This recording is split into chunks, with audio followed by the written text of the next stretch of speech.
nós vivíamos como em uma comunidade, não é? Que era a comunidade Quem Como Deus, que nós éramos fundadores, né? Que era uma expressão do nosso carisma de evangelização que a gente vive até hoje, só que em um formato de comunidade.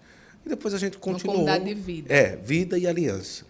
E depois a gente percebeu que o carisma existia, só que não era para ser vivido num formato de comunidade. Então, nós continuamos a nossa missão, eu e Zulene, com o trabalho de evangelização, comunicação, sempre a mesma coisa, e vivemos assim até hoje, né? Só que não como um formato de comunidade.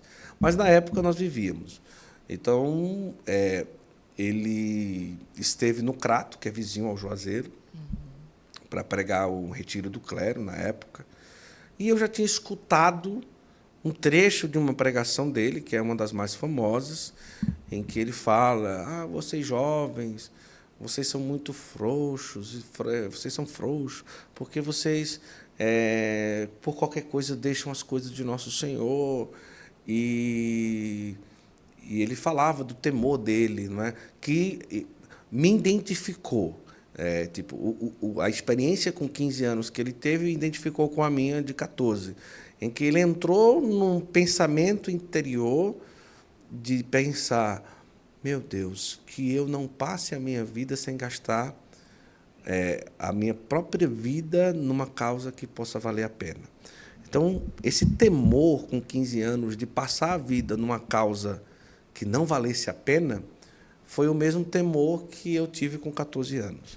Aquilo me marcou. Quando eu soube que ele estaria ali vizinho, eu já era casado, não é? Eu já fazia programa de rádio por muitos anos. Então, vou fazer uma entrevista para a rádio com esse bispo. Ele já era bispo de Palmares? Já era bispo de Palmares. Já tinha sido arcebispo, ou tinha sido bispo auxiliar em Aracaju e já estava como bispo de Palmares. Eu fui. Só que, nesse dia, por mais que eu fosse fazer uma entrevista para o rádio, eu não sei o que deu na minha cabeça, que eu procurei algum conhecido, alguma conhecida que tivesse uma câmera e um microfone lapela e fosse comigo para que aquela entrevista, de uma forma especial, ela fosse captada vídeo e áudio. Só que eu ia gravar só para o rádio. Eu não tinha nada no YouTube, eu não tinha nada para a TV, eu não sabia nem para onde ia aquelas imagens. Porém, deu certo. E nós fomos. Então, chegamos, eu liguei para um padre amigo: padre, fala aí com o Dom Henrique para ver se ele pode gravar, diga que é para um programa de rádio aqui. O padre já me conhecia. Na mesma hora, o padre ligou e disse: venha, ele vai depois, após o almoço e tal. Nossa, então ali nós gravamos a primeira entrevista juntos. Uma entrevista que eu fui colocar no ar depois de vários vídeos que eu gravei com ele já em Palmares. Tem um sofá amarelo, eu estava bem barbudo, não deu nem para me preparar, estava todo acabado, estava cansado também. E pronto. E aí nós fomos e gravamos essa entrevista com 4, 5 perguntas, né? Eu fiz questão de colocar perguntas que talvez ali fossem perguntas quase que inéditas, feitas a ele. Eu escolhi bem a dedo as perguntas assim, diferentes. E as respostas foram muito fortes, né? Ele falou sobre a vida dupla das pessoas da igreja, dos líderes da igreja, como fazer para não se afastar diante da vida dupla daqueles que são os nossos líderes. E essa coisa forte mesmo. Ele era um homem muito intenso e muito transparente, muito. Né? E eu falava e ele dizia: não é só dos leigos nem dos padres, é a vida dupla dos bispos, a vida dupla dos cardeais, que às vezes isso acontece. E eu disse: meu Deus, eu falo e ele piora a situação. Eu tentando ser comedido. Entrando no colo.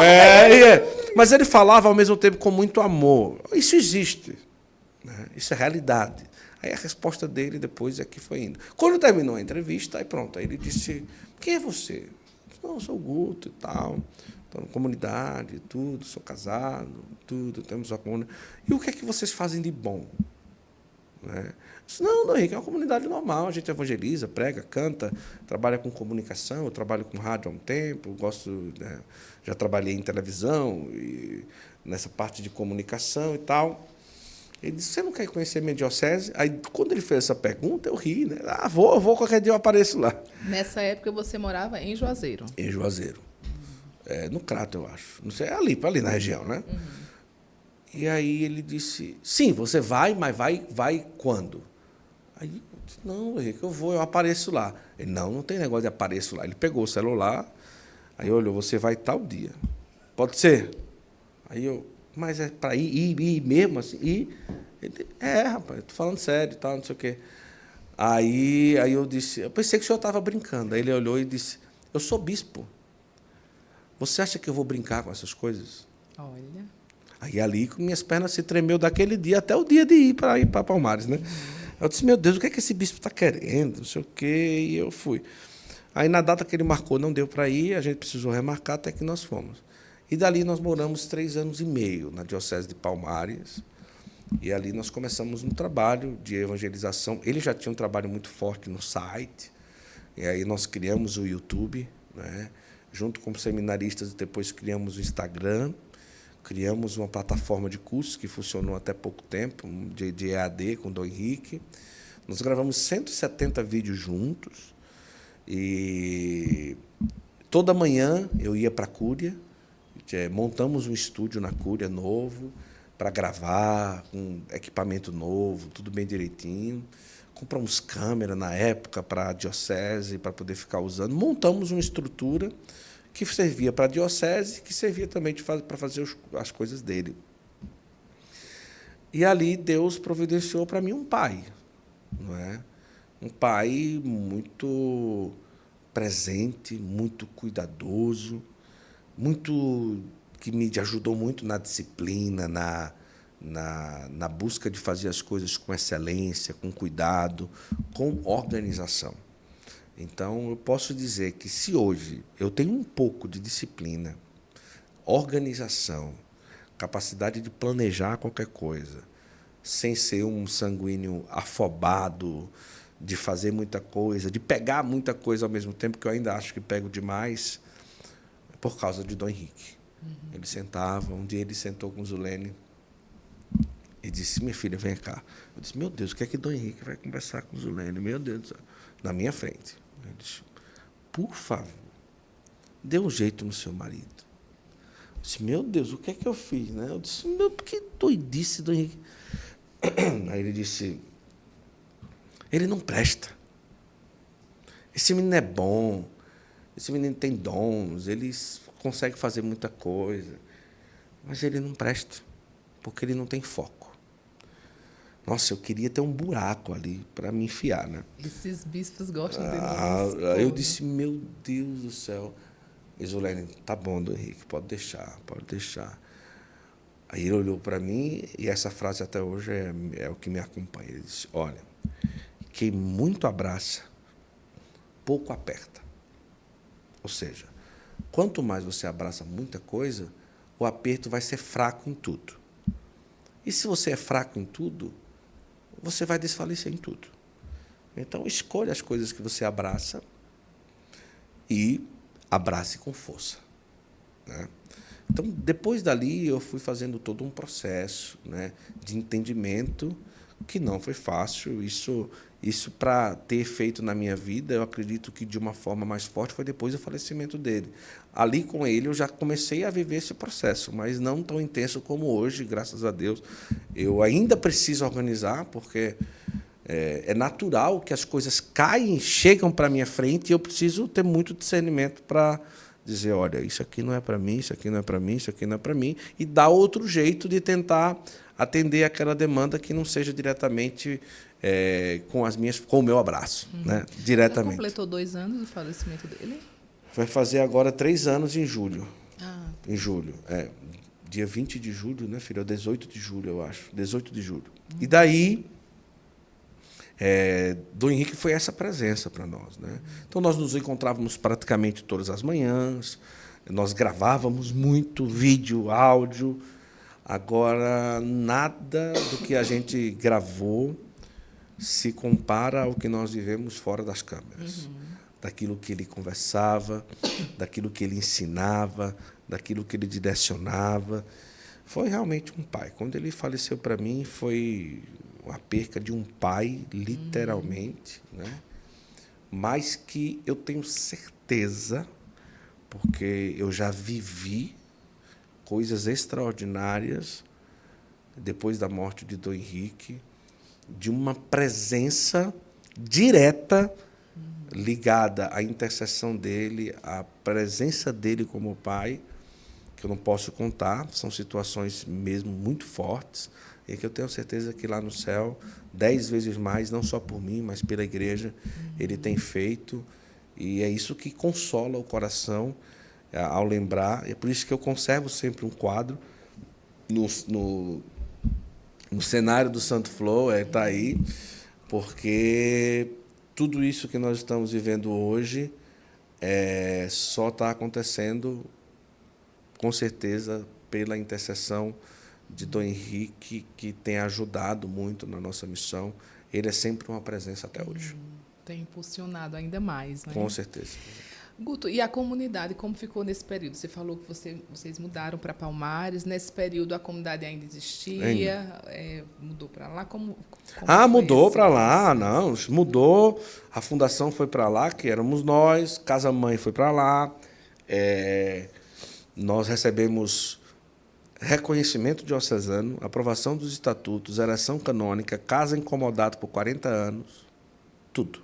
Não, casa incomodado a gente só não assinou o contrato, foi só de boca, né? Mas tudo estava construindo a casa. Mas todo o resto era tudo documentado. Toda a parte eclesial. Era uma comunidade normal. Com um mês depois que ele me deu a ereção canônica, que é o reconhecimento do estatuto, ele me chamou para conversar e disse: olha, Guto, eu sinto que você não é fundador de nada. E aí começou todo o processo, né? Quando ele foi dizendo: olha, as pessoas procuram você pelo carisma que vocês têm e não para ser como vocês são. Então, ore bem. Gosta do jeito que vocês rezam, cantam e pregam. Mas elas não querem ser o que vocês são. Vocês não têm uma identidade carismática capaz que outra pessoa viva. Aí ele disse: o que é que vai acontecer? Você vai formar os seus membros, né? E você vai passar a vida toda cobrando que os membros alcancem um lugar que eles nunca vão chegar, e eles vão se cansar em tentar chegar a um lugar que eles nunca vão alcançar. Por quê? Porque não existe transferência de identidade carismática em você e na sua esposa. O que vocês têm para viver é para vocês viverem. E vocês ficam cobrando algo parecido e eles nunca vão alcançar, porque é um carisma, aí chegou a definição, é um carisma particular de vocês. Vocês têm um carisma particular e não comunitário. E ali ele foi dando exemplo. Olha, quando você chega no lugar, ninguém diz que chegou a comunidade Quem Como Deus. Olha, chegou o Guto, chegou a Zulene. As pessoas não identificam que vocês não são vocês, que são uma comunidade. As pessoas identificam vocês. Elas não identificam o carisma que está em vocês. E mais como fundadores, aí é que teria que ter essa coisa ainda mais com explícita, certeza. Né? E dali ele nos levou a fechar a comunidade por este motivo. Então, depois de 10 anos vivendo em comunidade de vida, nós vivemos 7 anos no Ceará como comunidade de vida, depois 3 anos e pouco lá na Diocese de Palmares como comunidade de vida. Então, nós fechamos a comunidade. Devolvemos os estatutos e fomos viver a nossa vida. Foi quando a gente voltou para o Ceará, depois de um ano ele faleceu. Então, foi logo assim, perto do tempo dele falecer, que ele tomou essa decisão de ter essa conversa comigo. E, nossa, mas foi difícil, né? Porque você disse assim, fechou uma comunidade depois de 10 anos, né? A comunidade já tinha 12, né? 10 anos de comunidade de vida, né? Eu acho. Acho que é isso, né? Eu não lembro. 10 anos, né? E daí, por isso, aí pronto. Aí cada um tinha membros de comunidade de vida, uns 4. Cada um foi para o seu lugar. Hoje tem Consagrada do Shalom, comunidade de vida. Tem Consagrada do Shalom, comunidade de aliança. Tem outro que está em uma outra comunidade. E os membros de aliança, cada um foi procurar o seu lugar. E quando o Dom Henrique esclareceu, as pessoas disseram: é isso mesmo. Até os membros da comunidade. Porque era realmente para viver como a gente está vivendo hoje. E para você entender, não é como o processo foi rápido, porque isso só fazem 4 anos, 4 para 5 anos, né, amor? 5 anos. O Dom Henrique faz 4 anos, vai fazer 4 anos, fazem 3, mas em julho fazem 4. Fazem 4 anos, é isso, só corrigindo aqui. Ele faleceu em 2020. 2020 ele Foi faleceu. bem no início da pandemia, Bem né? no início da pandemia. Março, a pandemia estourou. Junho, final de junho, ele adoeceu. 4 de julho, ali, 2 de julho, eu acho, ele foi internado. 18 de julho, ele faleceu. Foi praticamente março, junho, julho. No segundo mês de estouro da pandemia, Dom Henrique faleceu. Um dado curioso assim que eu vi sobre o Dom Henrique, né, que você fala no seu livro, é que ele queria terminar a vida. Ele queria criar cachorro, né? Era. Um dado curioso. A gente está falando do santo, né? Agora eu lembro dos isso, cachorros, né? Então, ele queria criar cachorros. Então, queria organizar a vida dele para de manhã celebrar, cultivar ali a vida de oração, escrever isso. E à tarde cuidar dos cachorros. Isso, né? era Então, era isso o mesmo. ápice. Era o ápice da o vida ápice dele. da vida dele, né? Queria isso. E conta um pouquinho sobre isso. Era isso mesmo? Foi isso. A última vez que nós nos falamos, numa chamada de vídeo, no dia 28 ou 29, não, 24 de junho, São João, dia de São João. No dia 24 de junho, era uma quarta que a gente fazia a live de perguntas e respostas na quarta-feira. E a gente entrava no sistema de StreamYard e entrávamos no ar e saíamos do ar e ficávamos offline. É um sistema de chamada de vídeo normal. Então, terminou a live, desconectou. Pronto, aí está fora do ar. Aí, naquele dia, 24 de junho, ele já estava meio assim, né? Nós ficamos conversando 1h30. Né? Depois da live. Depois da live. E eu estava inquieto, porque eu estava com um desejo muito forte na época de abrir um instituto em nome dele, né, para fomentar a formação das pessoas na teologia, porque já tinha a plataforma online, já estava funcionando, eu vi que estava caminhando bem, e eu estava querendo dizer, Dom Henrique, olha, por que a gente não abre um instituto para fomentar a teologia, para a gente oferecer teologia para os leigos, para a gente oferecer uma teologia para os seminaristas gratuita e tal, porque ele já tinha um curso de teologia que ele dava na Igreja do Livramento em Maceió para os leigos, muito forte. E era um curso completo de 2 anos e meio, antropologia, mariologia, tudo muito organizado, e ele já tinha o material. E eu queria dizer, aí nessa conversa eu disse, Dom Henrique, eu queria falar uma coisa para o senhor, que eu estava com a ideia. Mas eu não vou falar agora, não, porque eu prefiro falar pessoalmente. Eu preciso falar pessoalmente. Ele, não, fale. Eu disse, não, Dom Henrique, fique tranquilo. Eu vou colocar tudo num papel, porque numa conversa de chamada de áudio, de vídeo, vai ficar confuso o senhor entender o que eu quero. Mas a ideia era abrir mesmo o chamado Instituto Apacentar em Cristo, que seria uma plataforma de distribuição de uma teologia para leigos e para seminaristas, para que a gente pudesse fomentar o ensino pela abordagem que ele tinha da teologia, né? Que era uma coisa fenomenal. Acabei não falando naquele dia, mas eu não sabia que era a última vez que eu estava falando com ele na vida, né? Que a gente estava conversando. E ali eu fiquei brincando, né? Dom Henrique, faltam 2 anos para a arquidiocese tal ficar vacante, a arquidiocese tal ficar vacante. E aí, Palmares, será que o senhor fica por aqui e tal, por Palmares? Aí ele ria, brincava. Não, você sabe que eu vou morrer em Palmares, eu quero morrer em Palmares, eu quero morrer em Palmares. Ele falava muito isso. Estou aqui, sou casado, esse anel aqui, eu sou casado com Palmares, vou morrer com Palmares, vou morrer abraçado com Palmares, é isso que eu amo. Aí ele disse, você sabe que eu estou correndo atrás aí para ver se eu acho um sítio, porque eu vou preparar, quando eu chegar com 75, que eu ficar emérito, né? Eu vou vir ficar no sítio, pela manhã eu rezo, escrevo e vou ter um canil com 40 cachorros. Aí eu disse, meu Deus do céu. Aí eu ri, né? Eu disse, o senhor está brincando? Ele, estou falando sério. Você sabe que a aposentadoria no Brasil não dá para sobreviver. E se eu criar cachorro, porque eu sei fazer, ele sabia mesmo, né, amor? Ele sabia procriar, ele tinha entendimento, ele tinha 2 Rottweilers e um pastor alemão, a coisa mais linda do mundo, né? Brabo. Ele tinha uma batina surrada para brincar com o cachorro. Porque o lugar que ele brincava dava para alguém ver, assim, e ele não aparecia sem batina, assim, era muito raro. Ou era batina ou era veste clerical, né, normal. E aí ele tinha uma batina para poder brincar com o cachorro. Ele rolava, brincava, ele gostava muito, né? Então, realmente, ele estava se preparando para um dia na aposentadoria, que estava longe ainda, 54, 50 e poucos anos, mas ele queria mesmo encerrar a vida com um canil de reprodução de Rottweiler e de pastor alemão.